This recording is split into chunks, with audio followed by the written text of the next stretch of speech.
ರೈತರು ರಘು ಸರ್ ಒಂದ್ ನಿಮಿಷ ಆಮ್ ಆದ್ಮಿ ಪಕ್ಷ ನಿಮ್ ಮೈತ್ರಿ ಪಾರ್ಟ್ನರ್ ಅವರು ಇಲ್ಲಿದ್ದಾರೆ, ಅವರು ಕೂಡ ಇವತ್ತಿನ ನಿಲುವು ನಿಮ್ ಸ್ಟ್ಯಾಂಡ್ ಏನಿದೆ ರೈತರ ಪ್ರತಿಭಟನೆಗೆ ಅದಕ್ಕೆ ಸಪೋರ್ಟ್ ಆಗೇ ಮಾತನಾಡಿದಾರಪ್ಪ. ಆಮ್ ಆದ್ಮಿ ಪಕ್ಷದವರು ಬೆಂಬಲ ಬೆಲೆ ಕೊಡ್ಲೇಬೇಕು, ಸರ್ಕಾರದ ಜವಾಬ್ದಾರಿ. ಹೌದು ಸರ್, ನೋಡಿ ಒಂದು ಜವಾಬ್ದಾರಿ. ಅಲ್ಲ ನನ್ನ ಪ್ರಶ್ನೆನೇ ಕೇಳಿಸ್ಕೊಂಬಿಡಿ. MSP ಲೆಕ್ಕಾಚಾರದ ಪ್ರಕಾರ ನೀವು ಬೇರೆ ಕ್ಯಾಲ್ಕುಲೇಷನ್ ಇದ್ರೆ ಹೇಳ್ಬೋದು, ರೈತರು ಇವತ್ತೇನು ಡಿಮ್ಯಾಂಡ್ ಕೊಡ್ಲೇಬೇಕು, ನಾನು ಅದರಲ್ಲಿ ಎರಡನೇ ದೂಸರಾ ಮಾತಿಲ್ಲ. ಬಟ್ ಇವತ್ತು ಡಿಮ್ಯಾಂಡ್ ಮಾಡ್ತಿರೋದಿದಲ್ಲ, ಆರ್ಥಿಕ ಶಿಸ್ತು ಅನ್ನೋದನ್ನ ಕೂಡ ಲೆಕ್ಕಾಚಾರ ಹಾಕ್ಲೇಬೇಕತ್ತೆ ಯಾವುದೇ ಸರ್ಕಾರ ಕೂಡ. MSP ಆನ್ ಡಿಮ್ಯಾಂಡ್ ಇರೋ ಥರದಲ್ಲಿ ಕೊಟ್ಟು ಬಿಟ್ರೆ 10 ಲಕ್ಷ ಕೋಟಿ ಒಂದು ವರ್ಷಕ್ಕೆ ಸರ್, 10 ಲಕ್ಷ ಕೋಟಿ. ಯಾವುದೇ ಪಕ್ಷದ ಸರ್ಕಾರ ಬಂದರೂ ಕೂಡ ಅಫೋರ್ಡ್ ಮಾಡೋಷ್ಟು ಶ್ರೀಮಂತವಾಗಿದೆಯಾ ನಮ್ಮ ಬೊಕ್ಕಸ ಅನ್ನೋದು ಪ್ರಶ್ನೆ. ನೀವು ಹೇಳ್ಬಿಟ್ರಿ ಕೊಟ್ಬಿಡಿ ಬೆಂಬಲ ಬೆಲೆ ಅಂತ ಹೇಳಿ, ರೈತರು ಕೂಡ ಆಗ್ರಹಿಸ್ತಿದ್ದಾರೆ, ಸರಿ ಹೋಗುತ್ತಾ ಅಂತ ಹೇಳಿ ಲೆಕ್ಕಾಚಾರ? ಅಲ್ಲ, ಇವಾಗ ರೈತರದ್ದು ನ್ಯಾಯಯುತವಾದ ಬೇಡಿಕೆಗಳಿದೆ. ಯಾಕಂದರೆ ಅವ್ರೇನು ಇವತ್ತು ಬಂದು ಏಕಾಏಕಿ ರಸ್ತೆಗೆ ಬಂದು ಇಳಿದಿಲ್ಲ.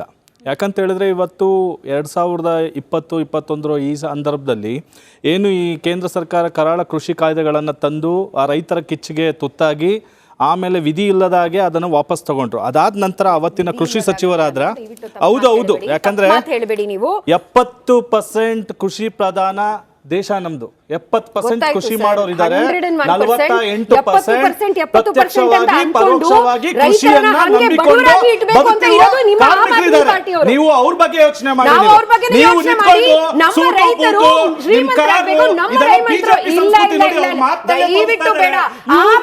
ಉಳ್ಳವರ ಸರ್ಕಾರ, ಇವರು ಕೃಷಿ ಸರ್ಕಾರ, ಕೃಷಿ ರೈತರಿಗೆ ಸರ್ಕಾರ ಅಲ್ಲ ಇವರು. ಇವರು ಯಾವಾಗಲೂ ನೀವು ಕಾರ್ಪೊರೇಟ್ ಕಂಪನಿಗಳನ್ನ ಸಲುವಂತವ್ರು, ಅವ್ರಿಗೆ ಕೊಡುವಂತ ಸಮಯವನ್ನ ನಮ್ಮ ದೇಶದ ರೈತರಿಗೆ ಅವರ ಸಮಸ್ಯೆಗಳನ್ನ ಬಗೆಹರಿಸಲಿ ಕೊಡಬೇಕಾಗಿತ್ತು.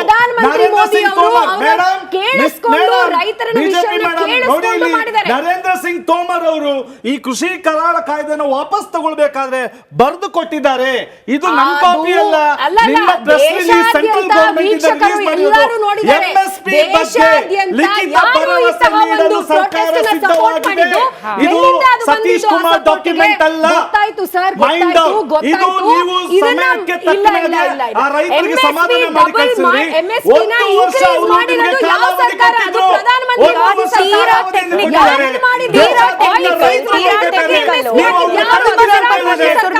ರೈತರ ವಿರೋಧಿ ಮನಸ್ಥಿತಿ, ನಿಮ್ಮ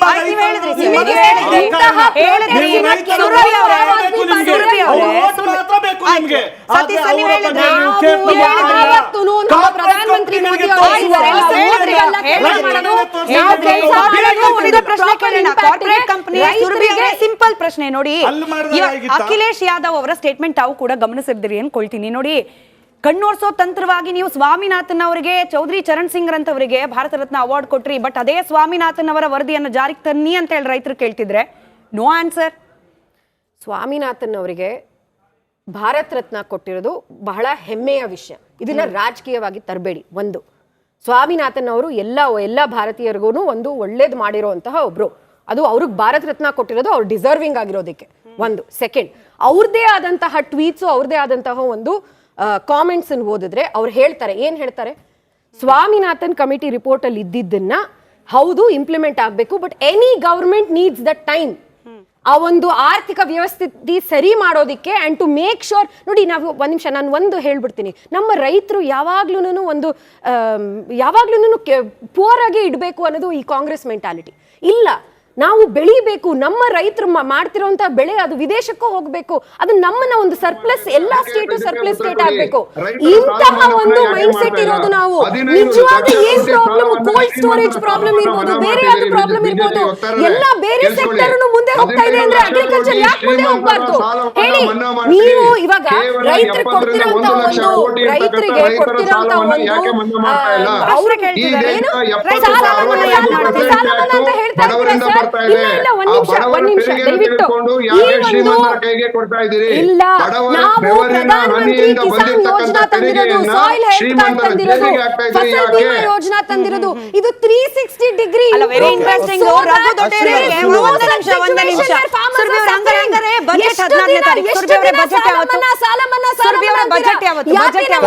ಯಾಕೆ ನಮ್ ರೈತರು ಇಷ್ಟೊಂದು ಕಷ್ಟಪಡ್ಬೇಕು? ಟೆಕ್ನಾಲಜಿ ಸಿಕ್ಬೇಕು, ಅವ್ರಿಗೂ ಎಲ್ಲಾ ಫೆಸಿಲಿಟೀಸ್ ಸಿಕ್ಬೇಕು, ಅವ್ರಿಗೆ ಎಲ್ಲ ಏನೇನು ರಿಸೋರ್ಸಸ್ ಇದೆಯೋ ಸಿಕ್ಬೇಕು. ಸಾಕು ಇದು ಹೇಳಿದ್ದು ರೈತರಿಗೆ ಇಂತಹ ಒಂದು ಟ್ರೀಟ್ಮೆಂಟ್ ಕೊಡೋದು ನಿಲ್ಸಿ. ಕಾಂಗ್ರೆಸ್ ಪಕ್ಷದ ಇದೇ ಒಂದು ಏನೋ ಅವ್ರದ್ದು ಯೋಚನೆನೇ ಇಂಥದ್ದು. ನಮಗೆ ಸ್ಟಾರ್ಟ್ಅಪ್ಸ್ಗೆ, ಇಂಡಸ್ಟ್ರಿಗೆ, ಮ್ಯಾನುಫ್ಯಾಕ್ಚರಿಂಗ್ಗೆ, ಬೇರೆ ಎಲ್ಲದಕ್ಕೂ ಇಷ್ಟು ಸ್ಕೀಮ್ಸ್ ಮಾಡ್ತಾ ಇದೀವಿ ಅಂದ್ರೆ ರೈತರಿಗೆ ನಿಜವಾದ ಯಾವ ಬೆಳೆ ರೈತರಿಗೆ ಸಾಲ ಮನ್ನಾ ಮಾಡ್ಬೇಕು ಅನ್ನೋದು ಕುಮಾರಸ್ವಾಮಿ ಅವರ ಅಚಲ ನಿರ್ಧಾರ. ಪ್ರಯತ್ನ ಕೂಡ ಪಟ್ರು. ಸಾಲ ಮನ್ನಾ ಮಾಡಬಾರ್ದಾ? ಸಾಲ ಮನ್ನಾ ವಿಚಾರದಲ್ಲಿ ಕಾಂಗ್ರೆಸ್ಸಿನ ಒಂದು ಮೈತ್ರಿ ಸರ್ಕಾರದಲ್ಲಿ ಕಾಂಗ್ರೆಸ್ನ ವಿರೋಧವಿತ್ತು. ಸಿದ್ದರಾಮಣ್ಣ ಯಾವುದೇ ಕಾರಣಕ್ಕೂ ಸಾಲ ಮನ್ನಾ ನೀವು ಮಾಡಬಾರ್ದು, ಮಾಡಕೂಡ್ದು ಅಂತಾನು ಹೇಳಿದ್ರು. ಆ ವಿರೋಧದ ನಡುವೆನೂ ಕುಮಾರಣ್ಣ ಅವರು ದಿಟ್ಟ ನಿರ್ಧಾರ ತಗೊಂಡ್ರು, ರೈತರ ಸಾಲ ಮನ್ನಾ ಮಾಡೇ ತೀರ್ತೀನಿ ಅಂತ ರೈತರ ಸಾಲ ಮನ್ನಾ ಮಾಡಿದ್ರು. ಕಾಂಗ್ರೆಸ್ನ ವಕ್ತಾರರೀಗ ಪುನಃ ರೀಕನೆಕ್ಟ್ ಆದರೆ ದಯವಿಟ್ಟು ಅವರಾಗಲಿ ಆಪ್ ಆಗಲಿ ಕಾರ್ಪೊರೇಟ್ ಅಂತ ನಾವು ಪದೇ ನಾವು ದಿಕ್ಕು ತಪ್ಪಿಸೋದು ಬೇಡ. ಯಾಕೆಂದರೆ ಕಾರ್ಪೊರೇಟ್ ಎಲ್ಲ ಸರ್ಕಾರದವರು ಆ ರಾಜ್ಯಕ್ಕೆ ಸೀಮಿತವಾದಂಥ ಒಂದು ಒಡಂಬಡಿಕೆಗಳನ್ನ ಮಾಡ್ಕೊಳ್ಳೋದಿದೆ. ಅದನ್ನು ನಾವು ತಳ್ಳಾಕೋಂಥ ಕೆಲಸಗಳನ್ನ ಮಾಡಬಾರ್ದು. ಇವತ್ತು ತೆಲಂಗಾಣದಲ್ಲಿ ಕಾಂಗ್ರೆಸ್ ಸರ್ಕಾರ ಯಾವ ರೀತಿ ಕಾರ್ಪೊರೇಟ್ ಕಂಪನಿಗಳಿಗೆ ಮಣೆ ಆಗ್ತಿದೆ ಅಂತ ಕಳೆದ 1 ತಿಂಗಳಿಂದ ಗೊತ್ತಾಗ್ತಿದೆ. ನನ್ನ ಪ್ರಶ್ನೆ ಸಿಂಪಲ್ ಆಗಿ, ಕಾಂಗ್ರೆಸ್ನವರು ಇಷ್ಟೆಲ್ಲ ಮಾತಾಡ್ತಿದ್ರಲ್ಲ, ನಾನು ಪುನಃ ಹೇಳ್ತೀನಿ, ರೈತರು ರಸ್ತೆಗಿಳಿಯಂಥ ಒಂದು ವಾತಾವರಣನ ಯಾವುದೇ ಸರ್ಕಾರಗಳನ್ನ ನಿರ್ಮಿಸಬಾರ್ದು. ಅಂದರೆ ಆ ವಾತಾವರಣ ಬರಲೇಬಾರ್ದು. ಇವತ್ತು ಕಾಂಗ್ರೆಸ್ ಅವರು ಬರ ಬಂದಿದೆ ರಾಜ್ಯದಲ್ಲಿ, ಕೇವಲ 628 ಕೋಟಿ ಮಾತ್ರ ಬಿಡುಗಡೆ ಮಾಡಿದ್ದಾರೆ. ಈ ಎಕರೆಗೆ 2,000 ರೂಪಾಯಿ ಕೊಡ್ತಿದ್ದಾರೆ. ಅಂದರೆ ಚಿತ್ರದುರ್ಗದ ಒಬ್ಬ ರೈತ ಆ 2,000 ಜೊತೆ 500 ರೂಪಾಯಿ ಸೇರಿಸಿ ಅದೇ ಅಕೌಂಟ್ಗೆ ಹಾಕಿದ್ದಾರೆ. 40 ಪಲ್ಲ ರಾಗಿ ಬೆಳೆಯೋರಿಗೆ ಆ ನಷ್ಟ ಆಗಿರೋಂಗೆ 2,000 ರೂಪಾಯಿ ಕೊಟ್ಟರೆ ಯಾವ ರೀತಿ ಅದು ಸಲ್ಲುತ್ತೆ ರೈತನಿಗೆ? ಅಂದರೆ ನೀವು ರಾಜ್ಯದಲ್ಲಿ ಬಂದಿರೋ ಬರನೇ ನಿಮ್ಮ ಕೈಲಿ ಒಂದು ಅದನ್ನು ಫೇಸ್ ಮಾಡಲಿಕ್ಕೆ ನಿಮ್ಮ ಕೈಲಿ ಆಗ್ತಿಲ್ಲ. ಇವತ್ತು ಕೇಂದ್ರದಲ್ಲಿ ರೈತರು ಹೋಗ್ತಿದ್ದಾರೆ. ಇನ್ನು ರೈತರು ಕಳೆದ ನಿಮ್ಮ 10 ವರ್ಷದಲ್ಲಿ ಯಾವ ರೀತಿ ಮಾಡಿದ್ರಿ ರೈತರಿಗೆ? ಎಷ್ಟು ಜನ ರೈತರು ಆತ್ಮಹತ್ಯೆ ಮಾಡಿಕೊಂಡ್ರು UPA ಸರ್ಕಾರದಲ್ಲಿ? ಏನಾದರೂ ಗೊತ್ತಿದೆಯಾ? ನಾನು ಪುನಃ ಕಾಂಗ್ರೆಸ್ ಅವ್ರಿಗೆ ಮತ್ತು ಆಪ್ ಅವ್ರು ಹೇಳ್ತಾ ಇದ್ರು, ಯಾವತ್ತು ರೈತರು ಪ್ರತಿಭಟಿಸ್ತಿದ್ದಾರೆ ಅಂದರೆ ಅದಕ್ಕೆ ಏನು ಕಾರಣ, ಅದನ್ನು ಹುಡ್ಕೋಂಥ ಕೆಲಸ ಆಡಳಿತ ಪಕ್ಷ, ವಿರೋಧ ಪಕ್ಷಗಳು ಎಲ್ಲ ಸೇರಬೇಕು. ರೈತರು ರಸ್ತೆಗಿಳಿದ್ರು ಅಂದಾಗೆ ಆ ವಿರೋಧ ಪಕ್ಷದವರು, ಕಾಂಗ್ರೆಸ್ ಅವ್ರಿಗೆ ಏನೂ ಸಿಗ್ತಿಲ್ಲ ದೇಶದಲ್ಲಿ. ಒಂದ್ರಿಂದ ಆಘಾತಗಳಾಗ್ತಿದೆ.